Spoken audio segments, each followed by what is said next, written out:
black pit bull wants to literally murder every single dog he sees on sight, no matter what, but is also the absolute sweetest dog you've ever met towards people. Even if like Duolingo says it's gonna make it easy, it ain't gonna be easy. Oh, exactly. And I was like, oh no, you don't. Pee on my rug. The dog goes, okay, sorry.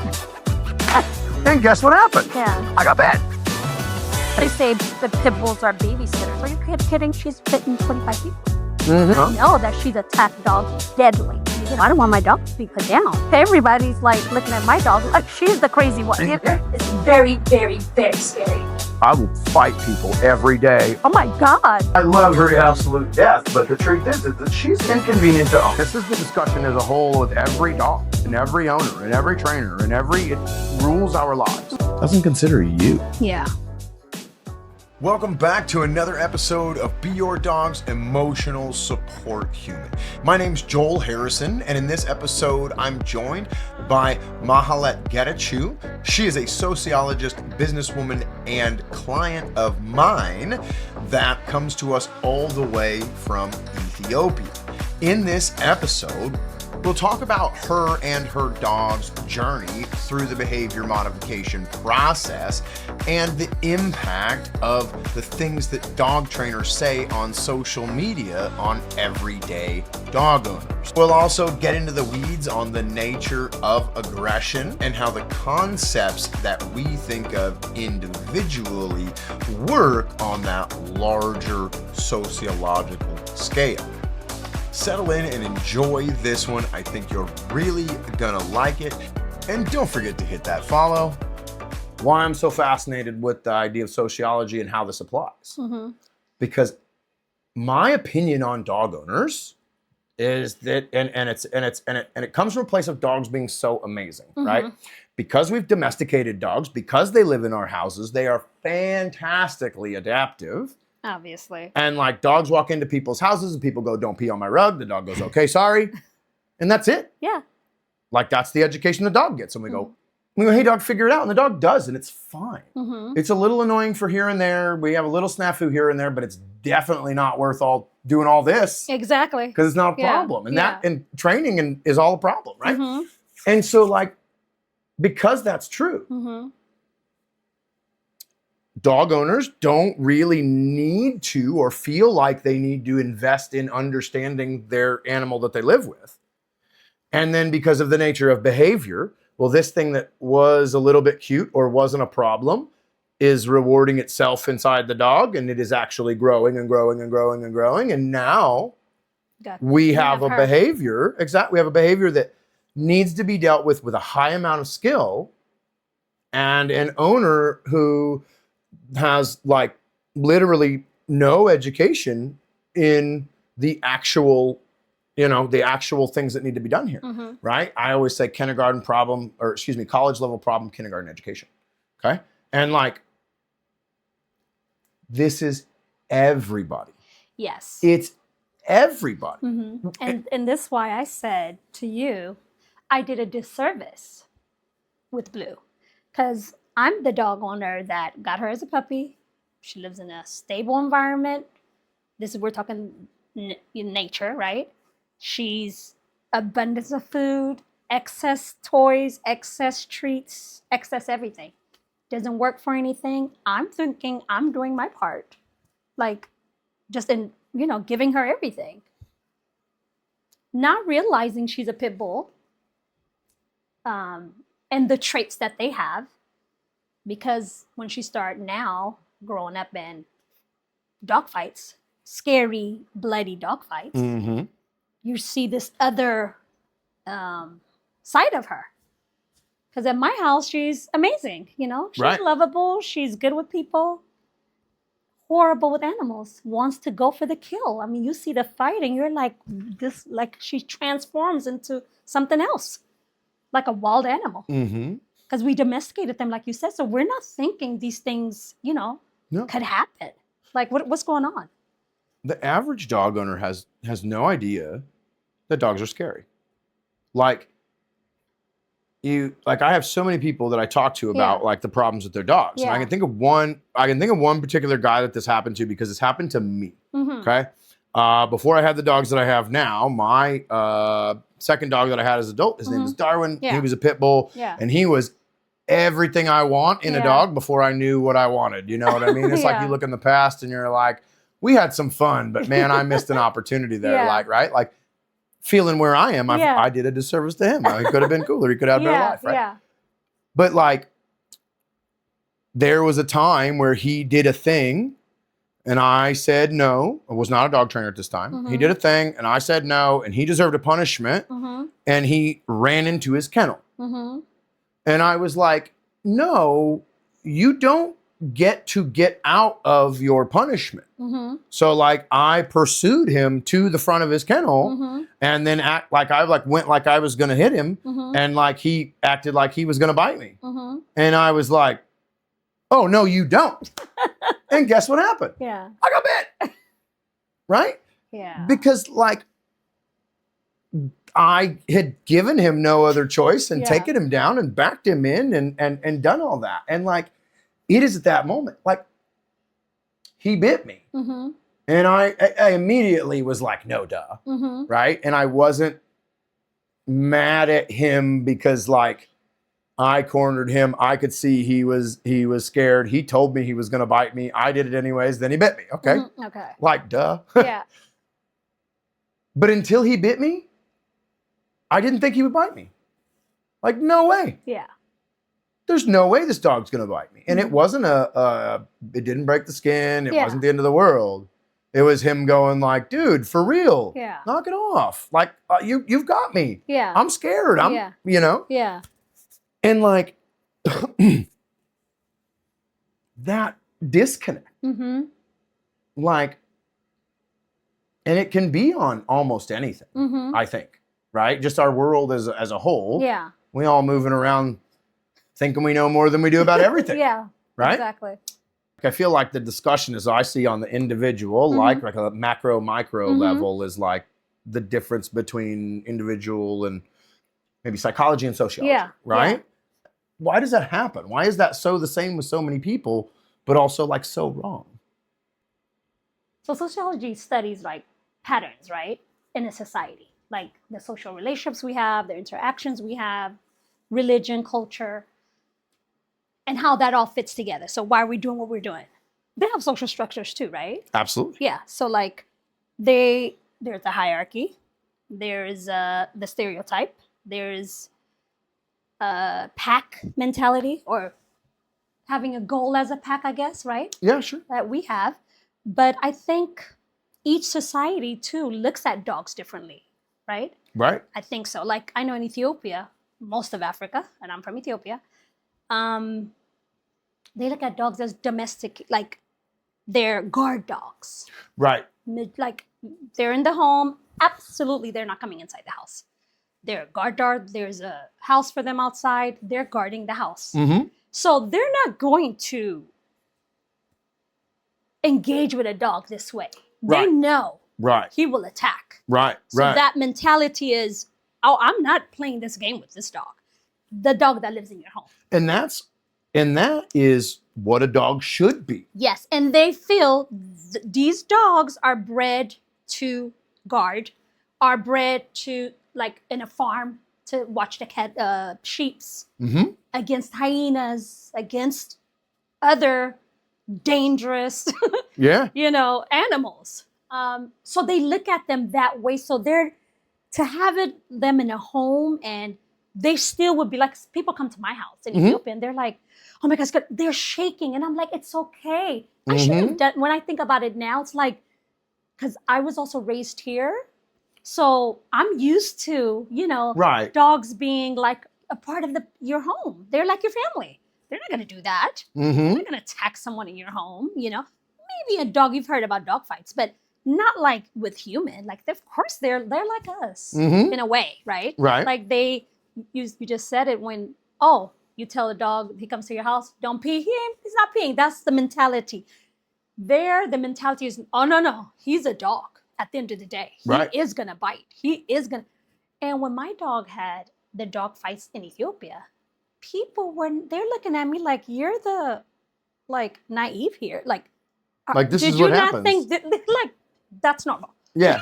Like, Thank God what- he didn't bite you. you get a dog, she didn't like bite you get a dog, that's what you get. And what were you expecting? Right? They're just gonna greet each other. That happens. Like that's normal, and that's because in Africa, and I only can speak for Africa. That's the norm. Yeah. That's the pattern. That's what the culture is. We know that it's been passed down to generation to generation. Have a dog, he'll protect your home. Have a dog, he'll protect your farm. Have a dog. It's their protection. They're not made to be living with you, and if they are, expect these things Yeah. to occur. Mm-hmm. And I think whereas the society here looks at them completely different, Yeah. right?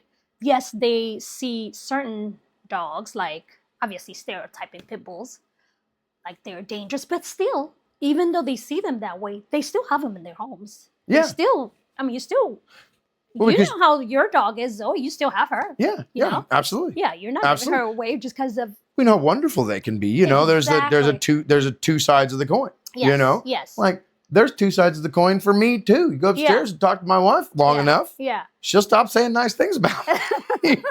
But Yeah. you know, that's kind of all of us. Yeah. You took that to an interesting place that makes total sense, but I don't think I really thought of. And Yeah. it made me come maybe to another extrapolation, and forgive me if this is from a place of non-understanding. But do you think that folks in Africa are more connected to the natural world? Absolutely. And so like Americans are more disconnected from nature as a whole. Yeah, And so like this is more of a person than a dog. definitely. Because like what Definitely. you're explaining is people who understand what a dog is. Just you know? naturally. Like Right. that's what the pattern is. That's what we were taught. That's their just it's not genetics.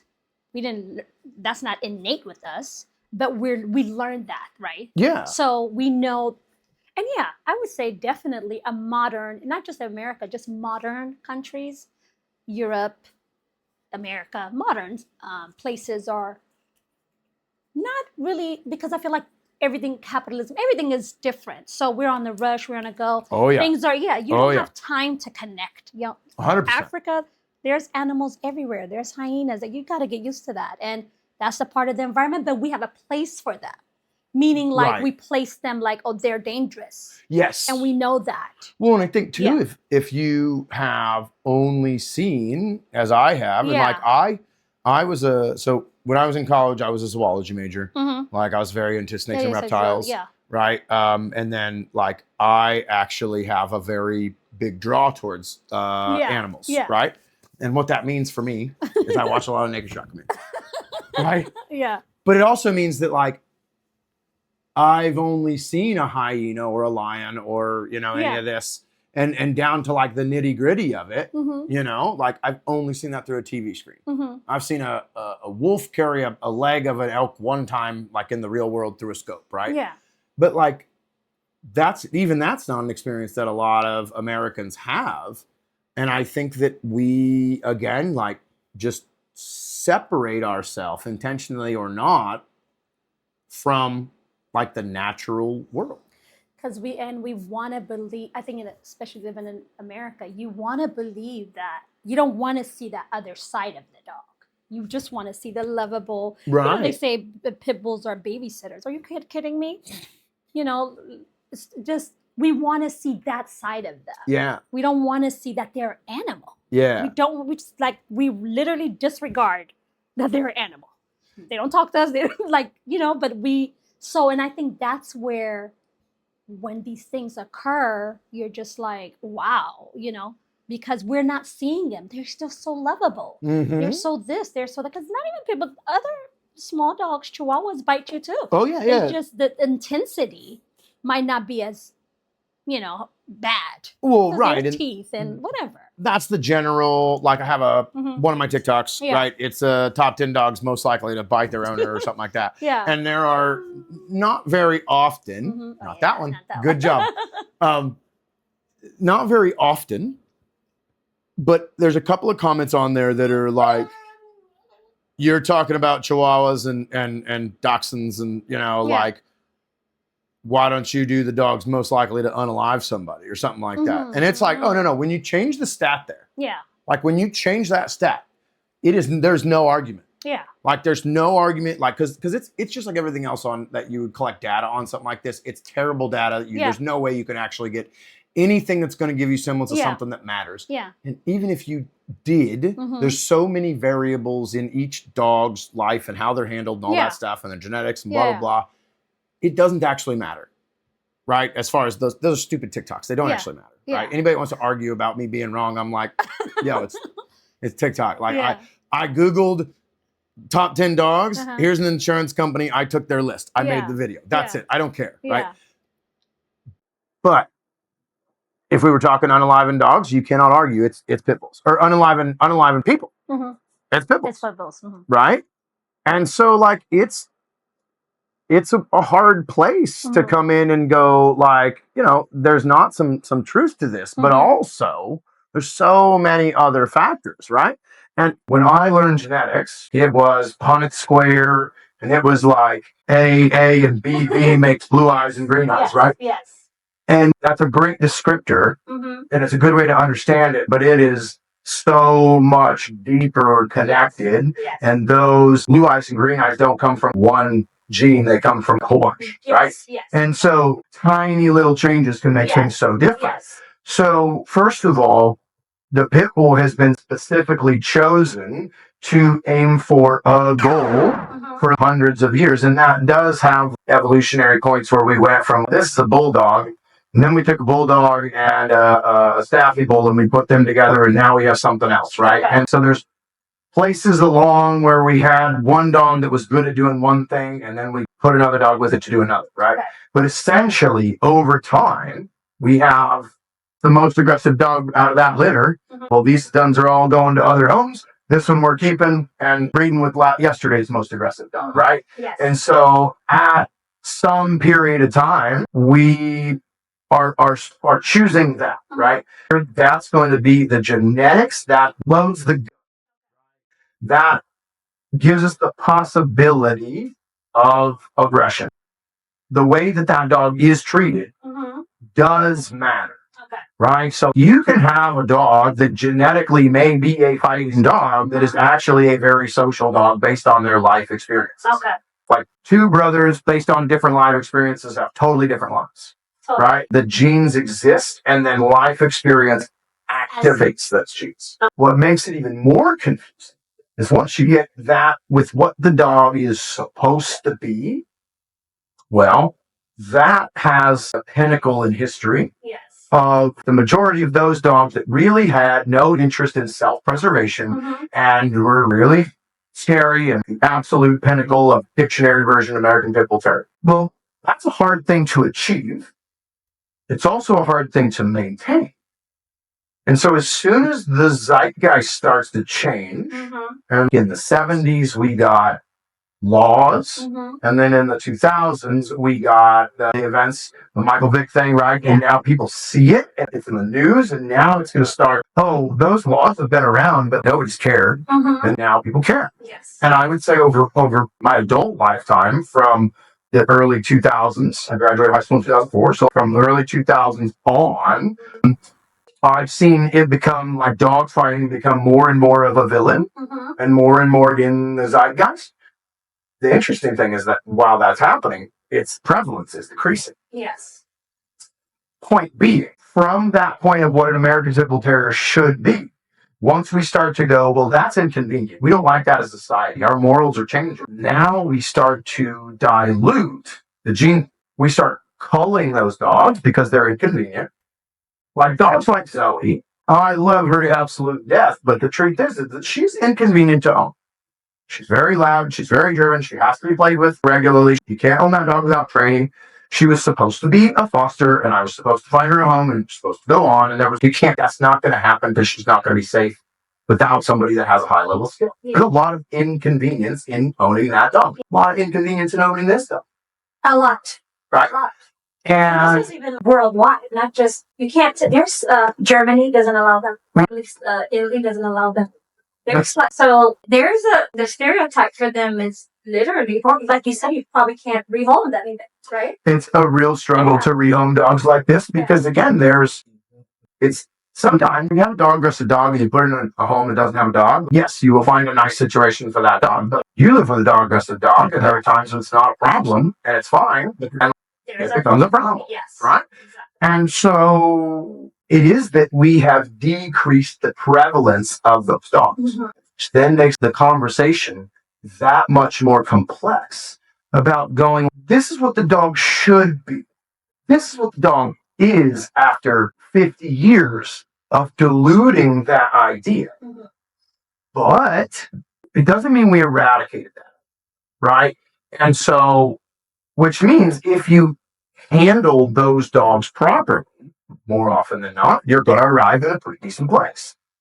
But if you leave those dogs to their own devices, the best way that I can describe it is that the dog is asking grandpa. When dogs don't know what to do, rely on their instincts, their genetic history. So if great grandpa was a full bred badass, he was a stable badass. When he saw a dog, he would do the thing, but outside of seeing that dog, he wouldn't do the thing, right? And now the dog's not stable because it's not as important to manage that dog. It's not as important. You don't have to be spot on all the time. Look at my cute little Pitbull that likes to cuddle and lick and do that, right? And so the crux of it is trying to go, look, this is what the dog should be. Yes.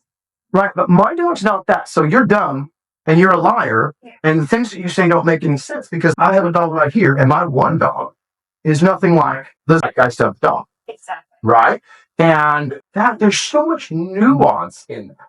And people go like, Pitbulls are dangerous. And I go, they definitely can. Yes.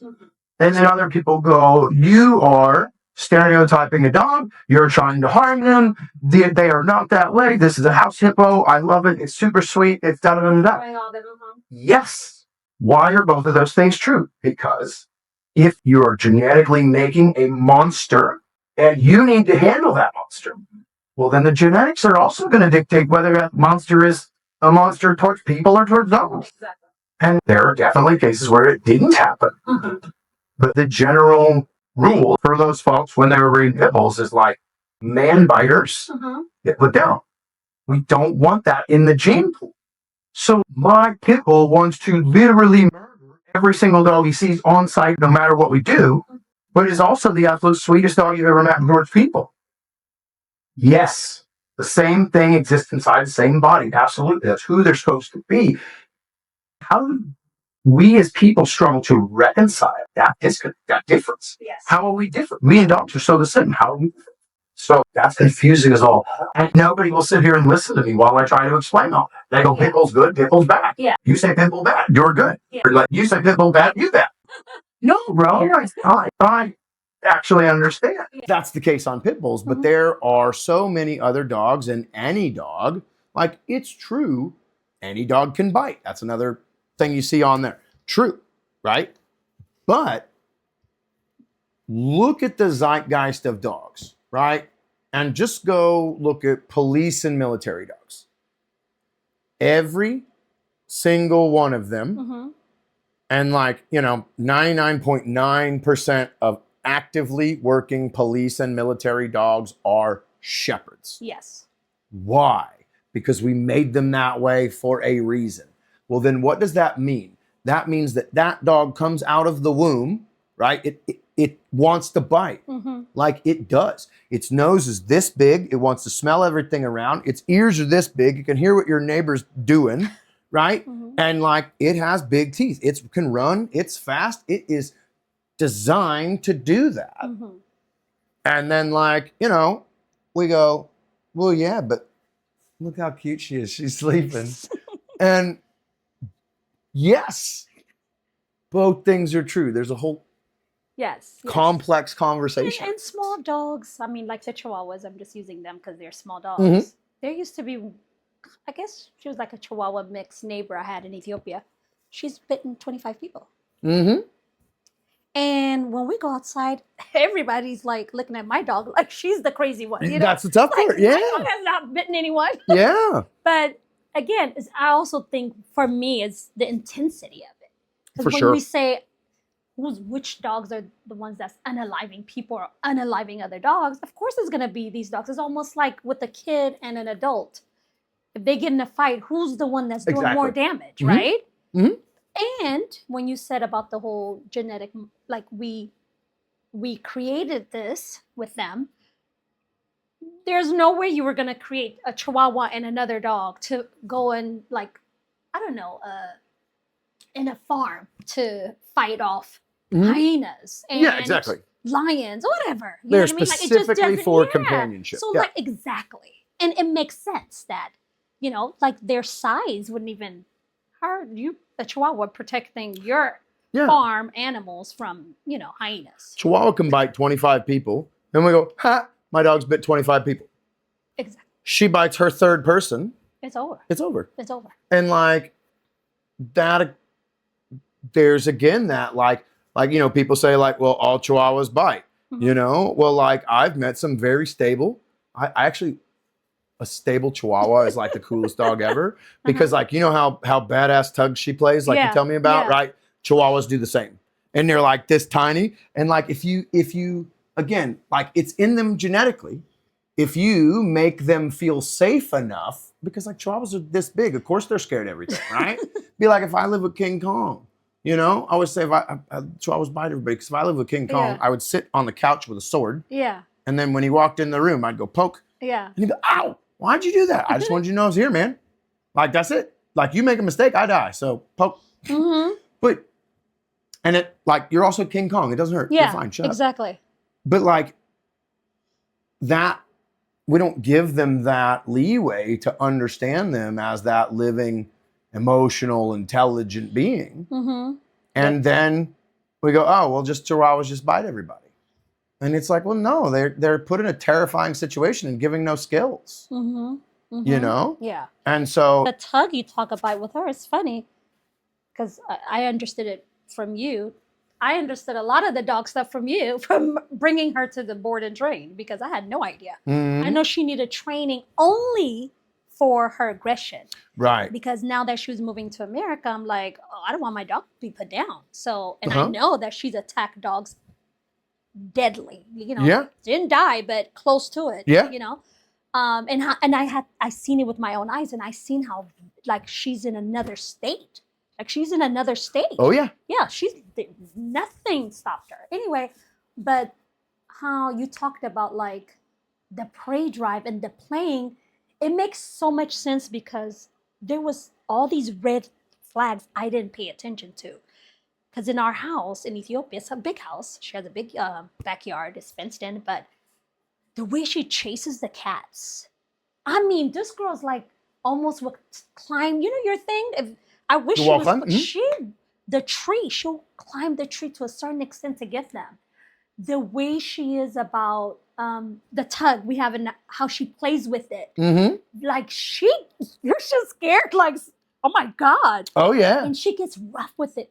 I bring her teddy bears stuffed. Oh my, it is just like she does the whole shaking of the neck, destroys it. And I kind of used to be like, is this the thing with her? Because with dogs, one of the dogs she had a fight with is a smaller dog.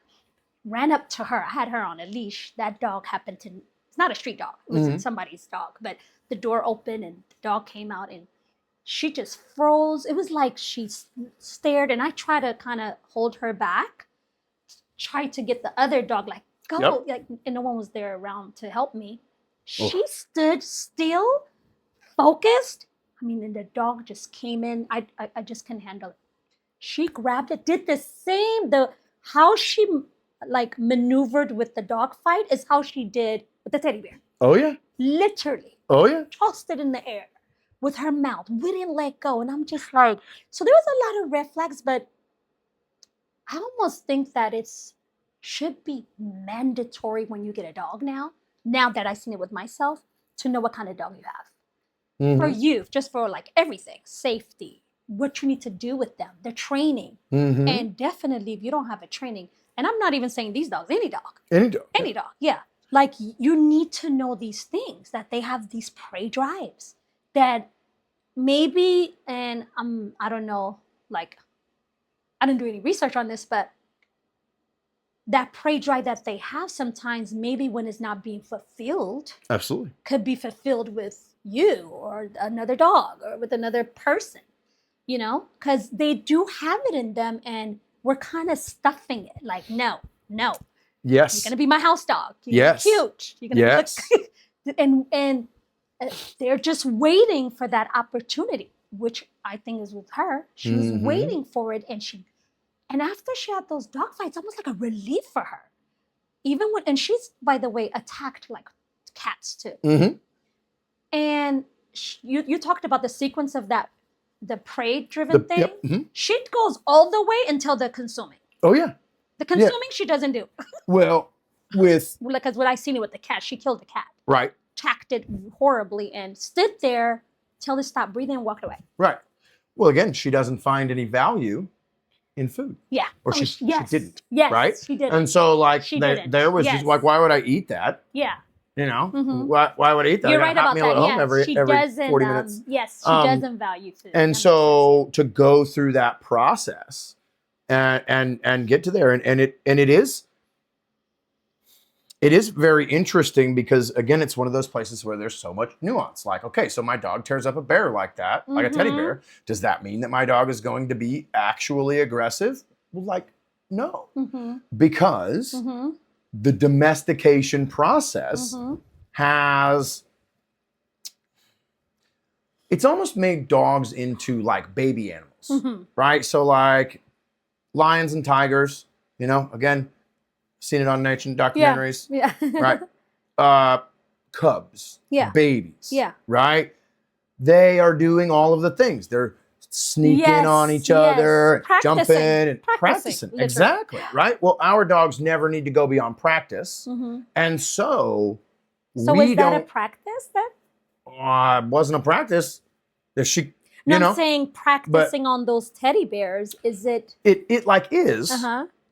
The question is like, does the dog, and this is back to like genetics and individual, Yes, right? yes. Like, does that particular animal Mm-hmm. have that particular Particular subset that is like, it's almost like if you could put domestication on like a timeline, Uh-huh. like where would your dog be along that line Mm. of like, are they never going, like they'll tear up a teddy bear, they don't care about a dog or a squirrel, right? Mhm. They get the difference. Yes. Because like dogs get the difference. Mhm. You play tug with her, Yes. and you've seen her bite a person, you've seen her fight Yes. a dog, right? Yeah. Kill a cat, right? Yeah. And like when you two are playing, Mm-hmm. you know that she's playing Yes. and you're not in danger, Yes. right? Yes. There's an obvious difference there. Yes. And I feel like domestication is really turning down Mm-hmm. the realness Yeah. Mm-hmm. and kind of trying to trap them in the cub Absolutely. stage. Yes. And The so, playing stage. Stay Mhm. there. Yes. but like, we haven't, like, that's not actually real dogs Mhm. as far as like all of the dogs that do actual work, you know, the guard dogs, the police dogs, the military dogs, the fighting emotional dogs, the support hunting dogs, Mhm. right? They are not babies. And like, it's a lot less likely that they are not serious, Yes. because like, that's what we want. That's what we've done. That's what we have humans. This landscape is ours to do with what we want. Mm-hmm. So that's what we have as humans have done. Mm-hmm. And you know, it is that same thing of going like, well, I've had 3-4 dogs in my life and they weren't like this, Mm-hmm. but this one is. Yeah, that's what I hear every single day. That's the truth, because dogs are just as individual as we are. Yes, definitely. Oh, there's definitely the similarities between us is a lot when we really look into it. You know, like we just talked about it. They do social roles, the policing and all that, the pack mentality. We do that in the workforce. The reward system. They're hunting for their. Mhm. Did you see that? before you came here? Did I see what? That how similar we are. And like that we I have all those realized things that and what we need. once I spoke with you. And when you told me, like when we talked about the babies, mm-hmm. when you said, I was telling you that I felt like I did a disservice to her now that I see it, because she don't work for anything. It's, she had a challenging time here because of how, the environment, Mm-hmm. everything. She just wasn't used to this. We treat them, we call them our babies, is what you said. Mm-hmm. But we don't do what we would do if they were our babies. Exactly. Yeah. Exactly. And I had to think about that. And I'm like, he's so right. Because if I don't have a child, but would I be giving my child food daily like that? Toys excessively. And she doesn't have to do nothing. Imagine having a teenage child in the house, eating what they want, drinking what they want, don't have to do chores. And you're just no problem. Yep. And if you do, we know in sociology, those patterns, where it would lead to, right? Because certain behaviors and certain patterns influence this situations. Mm-hmm. So we know whether you're rich or poor doesn't matter in that sense, because if you give somebody something all the time, they don't feel like they need to work for it. Exactly. With us, Exactly. with humans. Exactly. And so they end up not succeeding, so to speak, right? And again, is poor is not about the wealth or the class, but it's more about they're not going to succeed because they don't need to. Right. Everything is given to them. Right. And I thought about that now when we had that talk. Like, I look at her like she's mine, but I'm not treating her as such. Because if this wouldn't have happened, And I'm not talking about the genetic part of her aggression. That I can't control. That is her. I should have facilitated it differently had I known all this, like her prey drive and all that, and how to, Mm-hmm. work around that. But I'm saying, as far as in the not working for anything, she came here to your board and train, and the shutdown part, okay, that is from just environmental, not knowing you. She comes from a household that's in Africa. We're all Black. Guys, this is a household of Caucasians, all Caucasian. That's an interesting piece to come up with to navigate. Yeah, that's a lot. And then she's also the environment. It was cold. She comes from a very warm environment. So like all these things thrown at her, the shock is obviously warranted. Yeah. But then after the shock, when she's just, now get going, she's thinking, what the hell is this guy doing to me? Why do I have to Yeah. What is he throwing stuff like that enrichment stuff you do? Yeah, why are you throwing food on the floor? Why would you do that? I'm not working for that. Where's my food? Right, yeah. Like where's my toys? Where's my this? Yeah. I get it. You just threw cold chicken on the floor over there, right? The maid's gonna warm my breakfast up and it's gonna be here in 5 minutes, so I don't need that. Yes. And like that is such a clear picture of like, even if we think about it in ourselves, right? Is like, I work very hard and like I'll admit in my life, it took me a long time to get to the point where I want to work hard, right? And at some point in time, I found out that's because my brain's a little weird and I got ADHD and, a little more energy is super helpful. Yeah. But, once I I've always been able to work when like needed to, but always also like I would prefer not to, right? Yeah. And I was very kind of miserable and blaming things on other people for a big chunk of my 20s, right? Like all the, the politicals or the boss or whatever. It's all always their somebody fault, else's right? fault. Right. But then when you move through that point and I start taking responsibility for those things and start working harder and looking for the opportunities and all that stuff, now I think it's even back then, if somebody would ask me the question, because like I would love, we were talking about yesterday, I would love a vacation where I go to the beach and somebody brings me a drink and brings me my food and I don't get to do anything. And my phone is doesn't get a signal. I can't. Yeah. Right? You got to force me to relax. Yeah. But it's great when it has. But like, even in doing nothing, I will only be able to sit still and do nothing before I'm like, is there a like jungle I can go run around in? Like, I'm bored, right? Yeah. And with our dogs, we like see this opportunity to give them everything, Mm-hmm. to create a life without struggle. But do we want that? Like, would we, like, if you could really get a life without struggle, Wouldn't that be a would big- we want that? Yeah.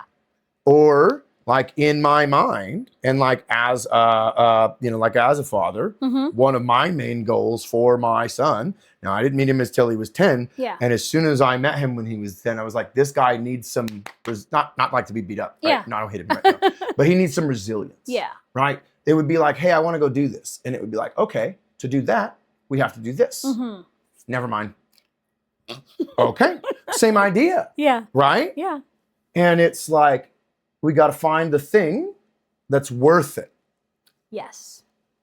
But if we've lived 7 years, if we've lived 30 years, our whole lives Mhm. without having to do something to get the worth it, Mm-hmm. then like once that concept comes of like, do something for me. Why? Because I'll pay you. Why? Mm-hmm. Or like your payment doesn't have any value to me.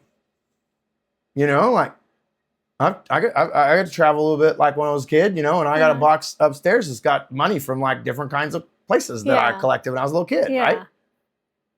None of that has any value if I take it to the store, Exactly. right? And like it's like understanding the value of effort, Mm-hmm. understanding the value of struggle, and like for me, isn't that what life is? Mm-hmm. It most definitely is. Mm-hmm. And like in my journey, how do I handle the struggle? Mm-hmm. It's not about the destination, it's about the journey. She's got no destination, but she's got no journey. And so it's so much as well, Yeah. you know? Yeah. Like I train the dog and you've been here with me for 3 days and like, how are you feeling about your education? It's a lot. It's a lot. I mean, this is something I don't know how dog owners are just maneuvering through this. Maybe some of I don't know the statistics on how many dog owners are trained or they Mhm. train themselves or somebody else to train them, but it's a lot. Leash walking, which Just walking I've down the done street, for 7 years. right? Thought like of course I'm just holding. What else do I need to do? Mm-hmm. Like she has a harness Mm-hmm. and I'm walking. I'm holding on. We're walking. We're going. Completely wrong. And how I walked her with her harness for 7 years and how you had me walk her yesterday, Mm-hmm. completely different. But gets the task. Like I'm just saying, and that's only because we don't know. I Mhm. didn't know, Yeah. and I didn't know that it was that difficult either. Yeah. That just to walk a dog on a leash, there's a system to it, Mhm. literally. Yeah. Well, it's a thing you've got to learn. Yeah, it's a thing you got to learn. And like, if you came to, in Ethiopia, Yeah. you guys speak different language? Yes. Is it yes. Ethiopian or Yeah, is yeah. it? Okay. We have All right. our own language. Okay. So if I Yeah. wanted to come to Ethiopia and hang out with you, Yeah. and like I wanted to learn Ethiopian, Yeah. even if like Duolingo says it's going to make it easy, it ain't going to Ain't be gonna be easy at all. Exactly. And at this point in my life, Mm-hmm. the process of learning is only something that I feel like I could do because I understand what it is. And you and I talked about this the other day. Yeah. With like, I see them TikTok videos of people like doing the random dances Dancing. with random partners. And I was like, I want to do that. And then I'm like, yo, I barely have any rhythm. And like, I have no idea how to do that. So I would have to start at step 1. That sounds terrible. Terrible. So, and like, you're in a situation now where like, you've got a problem that causes you to do that. And if you had the skills, you'd be able to deal with the problem, but we got to build those first. Exactly. And it's starting from like scratch. Scratch. Yeah. With a 7-year-old. Yeah. Well, and I imagine like it feels really like we were talking about just handing her a treat. Just handing her a treat. And like, how many times did we have to do it before I So got many- you to put your hand the other way? So many times, and not just how I gave her the treat, and like the science behind it, as the prey-driven animals that they are. I'm sure any dog, doesn't matter what breed, shoving this in their face, because that's not their prey drive. They're chasing something, because Right. that's a science too. That's what I'm saying. Like, it's not just this learning thing with the dogs. It's not just, oh, do this, do that. There's a whole thing behind it you need to understand. And I think that's where I'm saying, like, it's a lot. Yes. It's not easy, because, yeah, okay, walk her this way, but you're walking her this way because scientifically, animals are prey driven. So just like when we're walking up to them, certain, like, or petting them, some dogs don't like that. So like, it's just the whole science behind it is fascinating. But I don't do a lot of dog owners know this. None of them do. Like, because Well, and that's, this is so important. well, and that's the piece. Yeah. Is like they don't get it. Mm-hmm. They don't understand it because they don't have to. Okay. Right? Yeah. They don't have to, because like, and it's seriously like the bet that's, it's one of those other things where like you can't get a real stat on this. Mm-hmm. Like Oh. in general, the stat that if you Googled it that you would get is about, and it's gotten better, but it's like maybe 92 or 94% of dog owners do not hire any kind of official trainer. Okay. Wow. Okay. That's and a that's even lot. like going to PetSmart and stuff, Yeah. which is the big box store. It's low cost. It's not going to solve a big problem. Yeah. If you start there and you pay attention and you are consistent with it, it can help. Yeah. Absolutely. Yeah. There's nothing wrong with their training Yes. program. Yes. For me to look at that, I just go like legitimately, everybody I talk to about dogs doesn't know anything. I love all of the dog owners, Yeah. right? And it's not their fault. It's because they walked into the house, they told the dog not to pee on the rug, it didn't, and then that's what they think owning a dog is. Exactly. And that's the zeitgeist. That's the conversation. We encourage people to go get a dog, and then they get a dog, and then like it is rarely a horror story. Yeah. Except for when it is, and it's a surprise, and then we have all of the rest of the zeitgeist that makes that much more difficult. Everybody says it's easy. Everybody says they know what they're doing when they have no clue. Everybody says it's all about how you raise them when they are doing exactly the things that you were doing with Blue, and they're genetically fine. not set up to have the problem, right? I will fight people every day over it's all in how you raise them, because those people are 99% of those people are doing it 100% wrong. And I got folks like you working their absolute ass off, and it is like super offensive because they don't even know. And How you raise them definitely doesn't apply. no, I am a true example of that. it does apply. If you're Like- raising them and you're trained. Well, yeah, because of course. yeah. Well, because that's what. But like raising a dog and is trained would be like the same thing as saying you will have success with your child if you send it to school. There's a reason it's mandated for every single child, and if you don't take your child to school, you go to jail. Yeah. Because it's necessary. Because it's necessary. And like, I don't think, there are people that disagree about how the education should be done. But if you went to a parent and that parent looked at you and you said, do you think that a child should receive an education? Yes, it should. Why? So like, in fact, let me see if like what you would say. Like, why would we educate a child? I mean, obviously. Go to school, do the normal thing, right? To be productive in society, obviously. To, they need to know, you have to live in a society where you conform. So a child that's not educated, especially in a modern country, they're kind of left out, out of the system, because conformity is a big thing. And that's what society is. You conform there's rules, social norms, social rules you need to follow. This is one of them. You need to go to school. Right. Yeah. Right. So it's just, go ahead. And if they didn't, like There's you're punishment. framing that. Yes. Like you're framing that in like a way that like if that child doesn't get that education, that child will struggle because they live in a world that dictates it. Exactly. Exactly. I'm not going to stare at her because she don't want to be stared at, but Yeah. this is my moment to go. Yeah. Because like that's the thing is we train dogs. We educate children to make them successful in their world. We train dogs because we have a problem. And people don't think about the experience of the being that they love because they choose that path. Exactly. And that can be that can be very difficult. And like, it can be very difficult for the owner. It can be very difficult for the experience of the dog.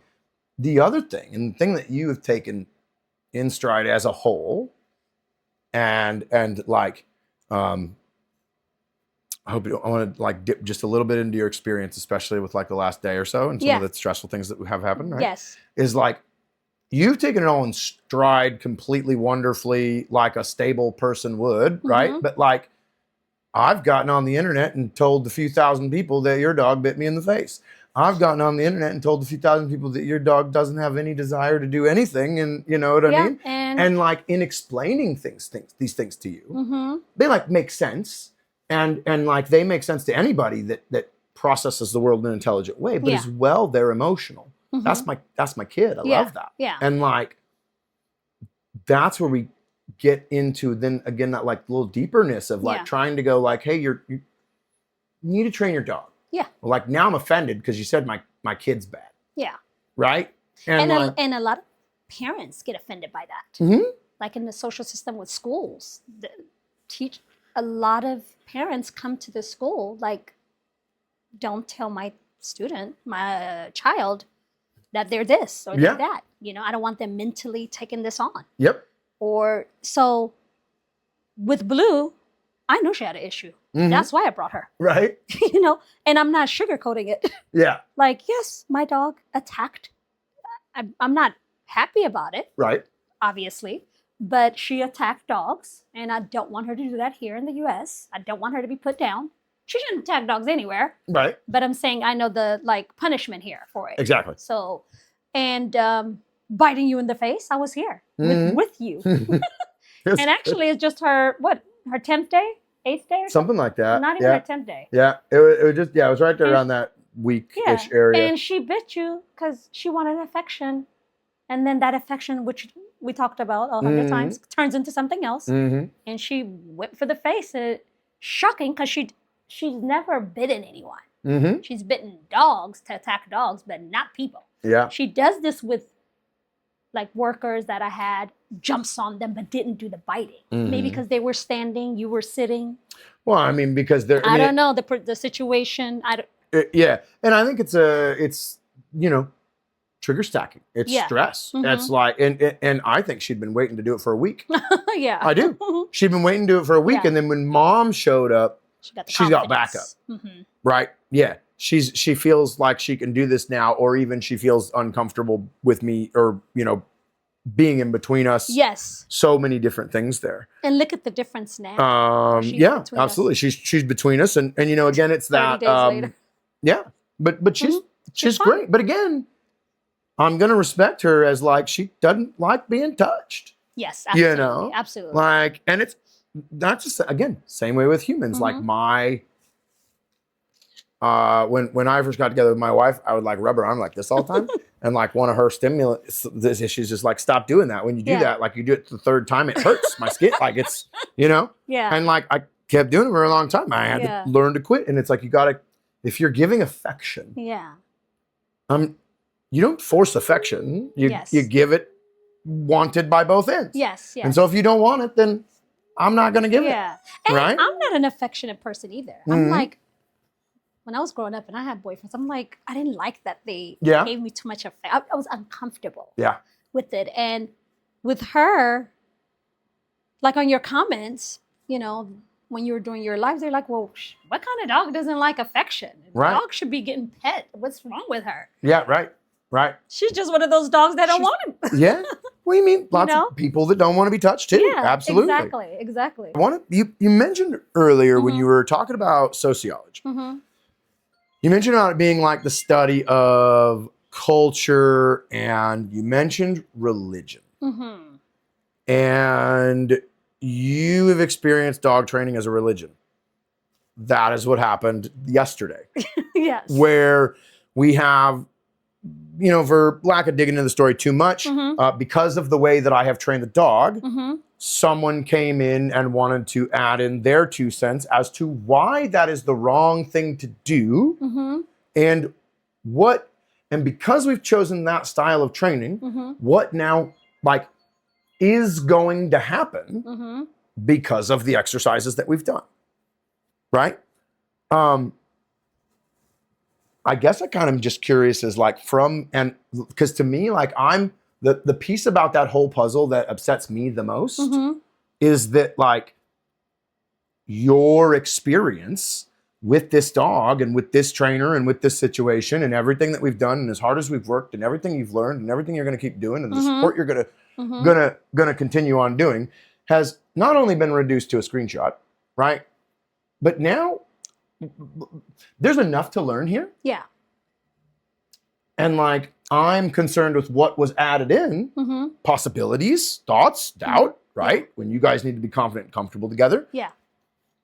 I'll shut up. Can you kind of just like, if you care to, like that popped up in front of you and then, I mean like that video, you were scrolling TikTok and it popped up in front of you and. Yeah, so Blue has obviously the resource guarding and it scary. Yeah. It's very, very, very scary. Like she takes a bone and I can't come in the room. No one can come in the room. I have to have somebody else get her. Then we get the bone. It's just a whole theatrical thing. And a very, very real, dangerous issue. Very, very. And there's times that, this is with bones, right? There's times that she won't even eat the bone. And she's just guarding it. And it's just hours. Like, what the hell? Because if she finishes it, we're good.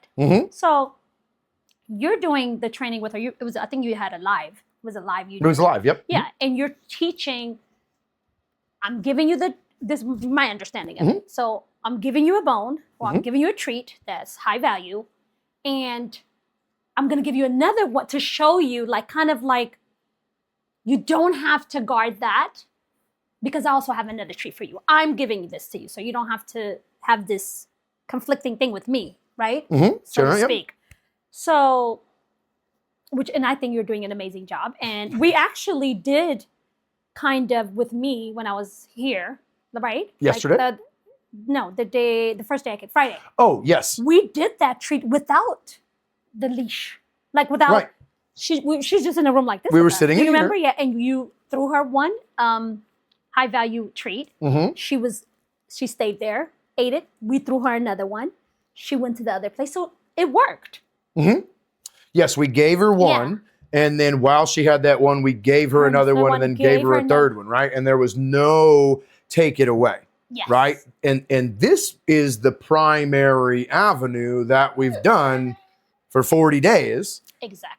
And then at the end, we do a little forcing. Yes. I'm going to make you come away from that treat so that I can give you this other one. Yes. Okay. So you did a video on that. And then in my hotel room, I wake up in the morning and I see TikTok and I see my dog photo, which I kind of didn't like. You know, like it's just a picture, snapshot of her like looking, you know, she kind of looks scared actually on the picture. She was. Yeah. It's like it was not a good, it wasn't a good look. And a TikToker, a trainer, she stated that, you know, this is a dangerous way and this teaching is outdated and why are you guys even giving her the treat and then taking it back from her? What's the whole point? And you're definitely going to get bitten and blah, blah, blah, blah, blah, blah. And at first, I'm just like, because I'm thinking, obviously, you're doing an amazing job because I'm seeing it. I'm here. It's just sitting over there.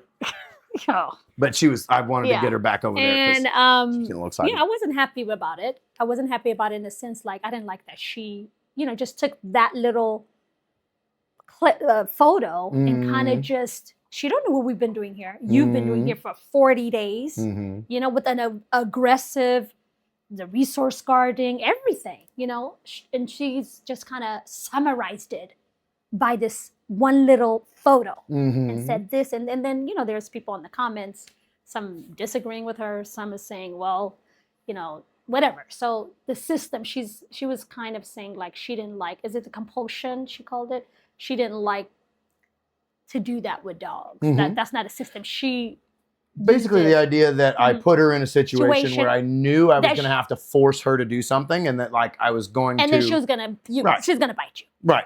Exactly. Yeah. And so there's a big divide in dog training on whether we should force dogs to do things or whether it should all be like their choice. Yes. Right. And like I try to deduce that as being not important really at all in dog training, because it's really not. Yeah.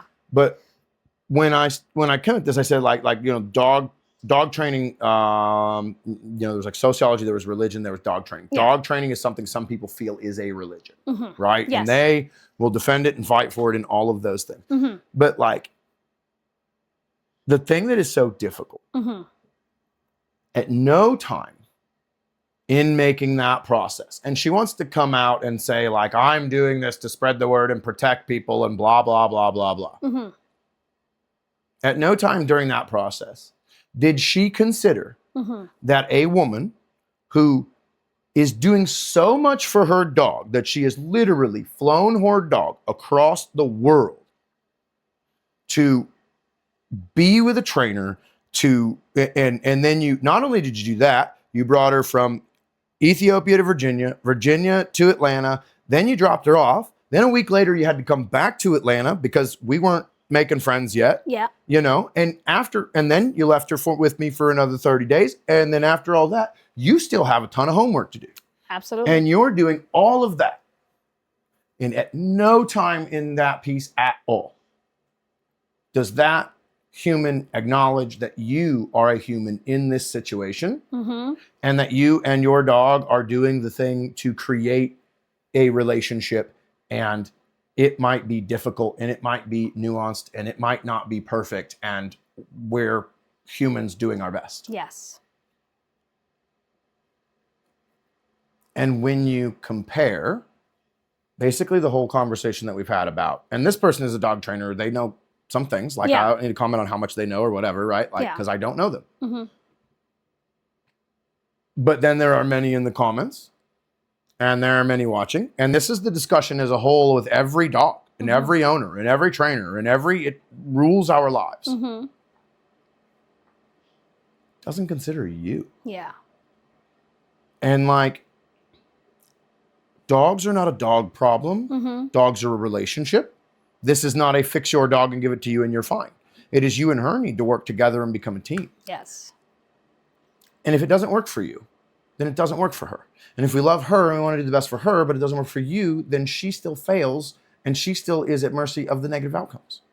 Oops. And like, I don't know exactly where I am heading with this, but like, that is such a struggle to go like, look, there's some things in that video that you said that are right in certain situations and we should be aware of. And there are plenty of trainers that don't understand that. Yeah. And there are places for your message. But like, you leveraged a human being who's doing their absolute best for attention on the internet. Yeah. That's what you did. And she actually also said, which is a little scary, she said, oh, when that dog goes home, oh, she will attack.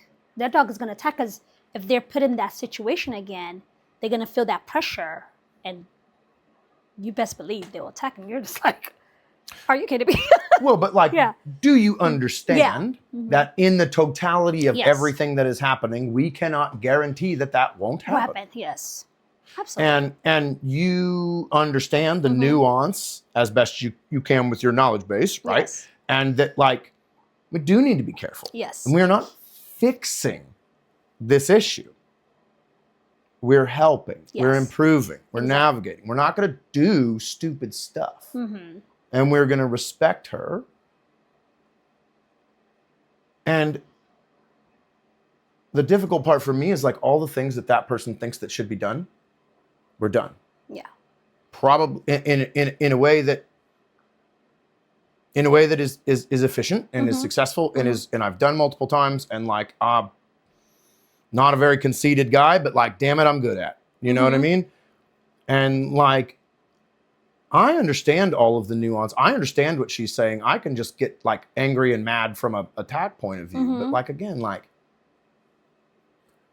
dog people are terrible people because they don't consider people. People. Mm-hmm. And Absolutely. like that's the whole point of Yeah. like this part of my life, this podcast that we're doing, right? Is like people matter, the connection matters, both of you matter. Exactly.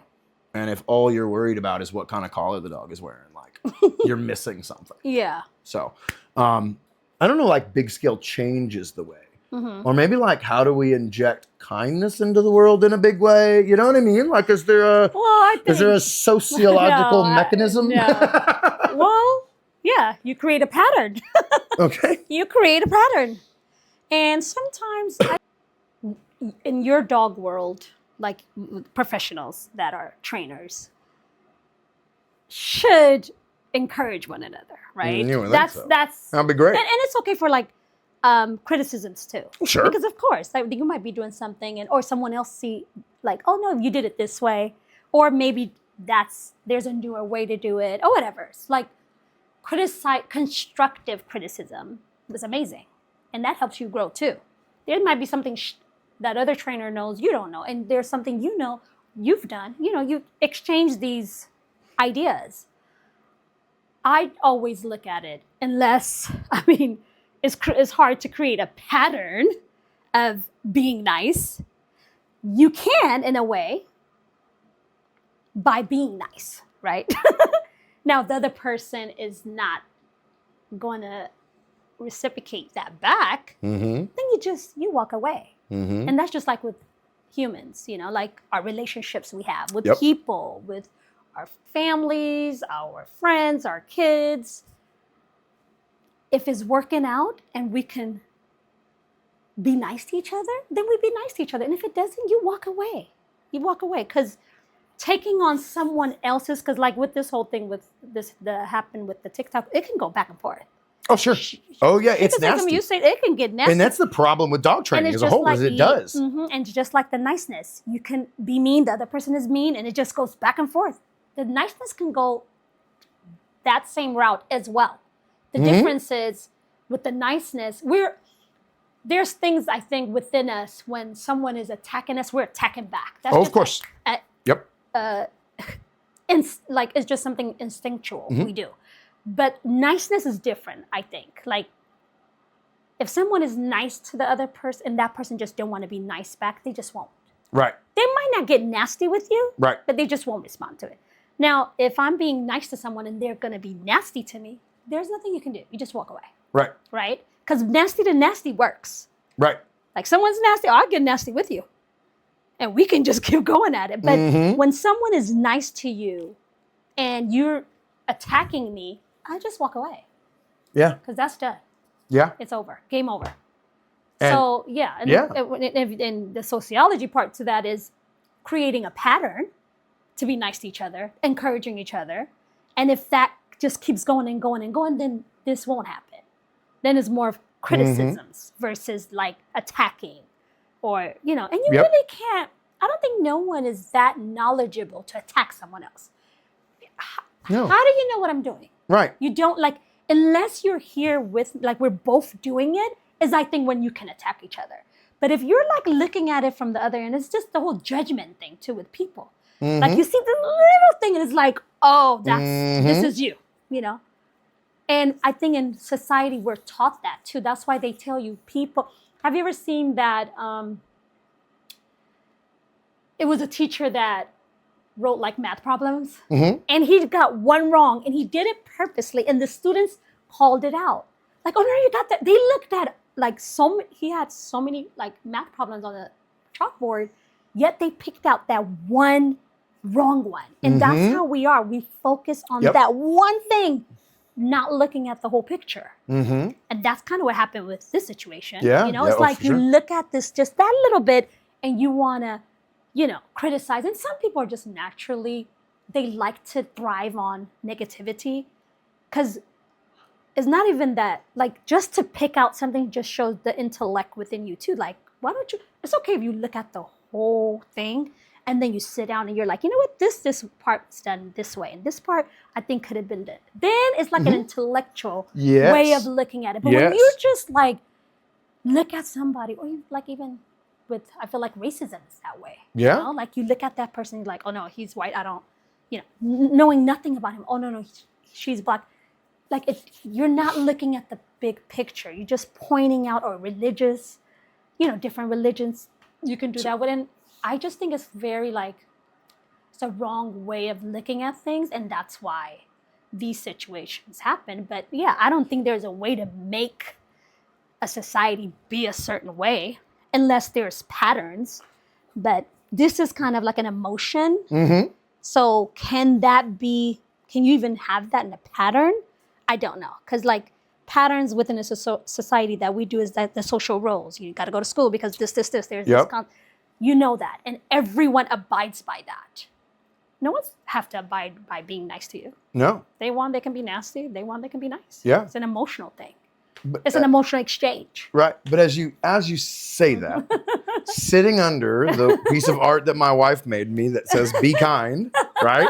I'm really happy that your answer is like, make a pattern of being a nice guy. And like when you come to the choice point of like, I can give you an insult or I can be kind or I can walk away or I can, you know, have a fight.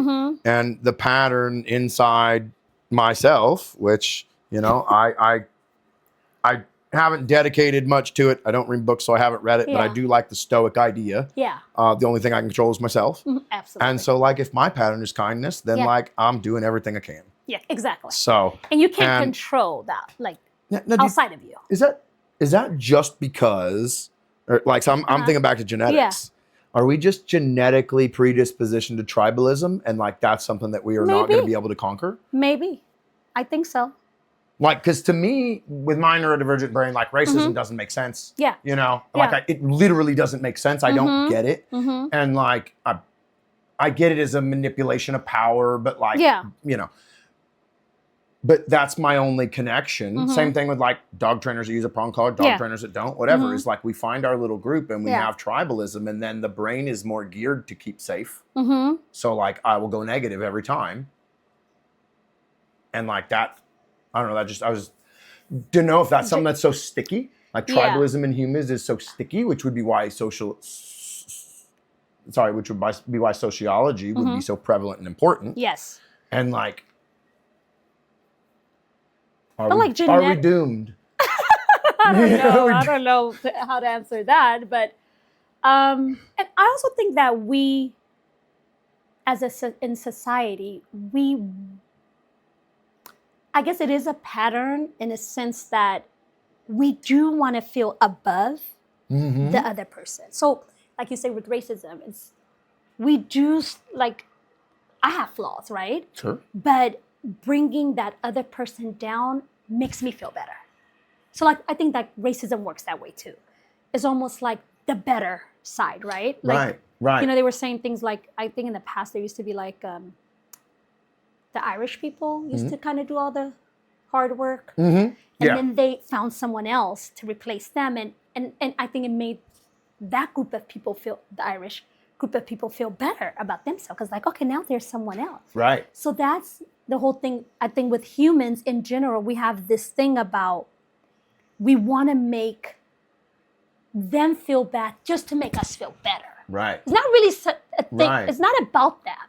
It's about me. It's just trying to make myself feel better. I have to do this to you. Yeah. And like you said, why aren't we doing the opposite? Why aren't we, you know, because like there's 90 million dogs in America. You tell that whether they have aggression or not, probably should get some training. So you're telling them we all need to argue and bitch and fight like there's not enough dogs to train? Obviously. So, speaking of training dogs, let's train yours before we run out of time. Let's go. Thank you. And We've done this multiple times. Yes, thank we you have. so much and for chatting with me. You. It's been so I'm fun. so happy that I just want to say this too, that I found you and I'm glad we clicked. And that's another thing too, like I feel like people find who their person is, Oh, yeah. right? Like even with trainers. See, I don't look at it like this person is bad or this.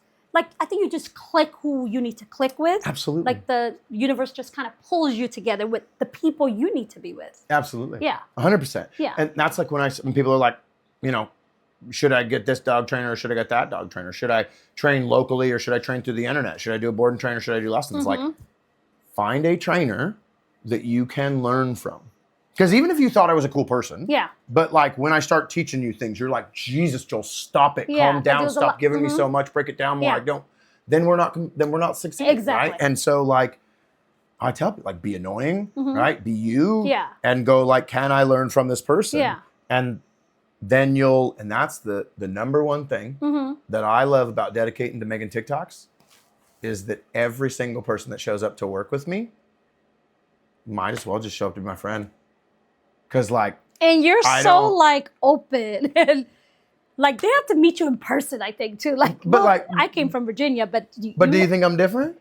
I think so. You do? I think because you're like when I see you on the videos, I like your hyperactive personality. You're like, you don't care, like you're just free, and you're like that in person too. Yeah. You're very like free, and I think that's what resonated with me. Like the freeness, you're open about it. You like make sure, you wanting to make sure I understand, what you're doing with her and how am I gonna do it when I get you. I think all that. I don't know, just meeting you, you have this aura that you just connect with people. I don't think it's just with me. I'm sure I you love like that's people. how. Yeah. I love people, and that like that genuine connection is what it's about. It's not Like that's forced. what Yeah. life's about, right? And like when I make it, like I was told a long time ago, right? If you are going to have a public persona, if it's a character, if it's not a character, then you never have to remember the character. I cannot remember anything. I can't. You see me come in and out of the room 4 times because I forgot what I was going to get, right? Yeah. So that would just not be successful. And then like, I don't believe in, what's the point? What's the point of pretending to be somebody else? Like, I don't get it, exactly. You're genuine. And it's the way I move in the world. And I'm lucky enough to have had some people in my life that have taught me that like the best thing and the only thing that each one of us have that's individual is ourselves. Yeah. And somebody laughed at that guy one time and I went, ooh, I'll do more of that. And somebody told me I was good at something one time and I'll do more of that. Somebody liked some of my videos one time and I'll do that. And so. And your that play, I seen it with you. But all of a sudden, I was telling you, all the videos I'm watching is play with your dog, play with this, because maybe sometimes if it's not in our awareness, it's not there. Intel is in our awareness. But it's like and I text you that, like everybody's talking about, are they jumping on Joel's train? Well, about the whole, because you're big on the play and it could confuse people at the beginning, because I'm like, it's completely different. for me, I used to be like, well, like I'm trying to understand this play thing with her, and she's aggressive, and she's this, and she's, but it works. It works. Yeah, it's just for so long. It's been about, and I think I think about adult education, at least in America, as it's gone along. Like these days, there's a lot more critical thinking, and there's a lot more openness, and there's a lot more exploring. Yeah. And there was a lot more just regurgitation when I was a kid, and like.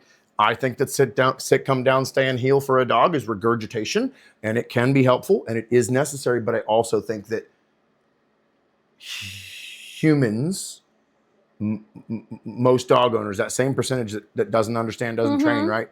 They don't see the complexity of a dog. They look at a dog and they go animal and they go problem, solution. Yeah. And like they don't see the intimacy, the emotional depth, the intelligence, the decision-making, the thinking, the moving, they don't see that being a 4-legged human with fur. They do, they think they do, but they don't assess it anywhere near. They think they do. So That's the key. there's a lot there. So Yes, there is. Okay, well, let's wrap this up. We'll go play with your dog, and then we will ship you guys home so you get Yep. back to your life. All Yes, right. we Thanks will. for chatting with me. Thank you And, for having me. Absolutely. And we'll see you guys in the next one. And that's going to wrap up this week's episode. I want to throw a big thank you to Mahalet and Blue for joining me on yet another episode of Be Your Dog's Emotional Support Human. If you are enjoying these episodes, make sure you find a place to comment and share them with anybody that you know that has a dog. And if there is anything that I can do to be helpful for you and your dog, please don't hesitate to shoot me an email, joel@scubaneye.com.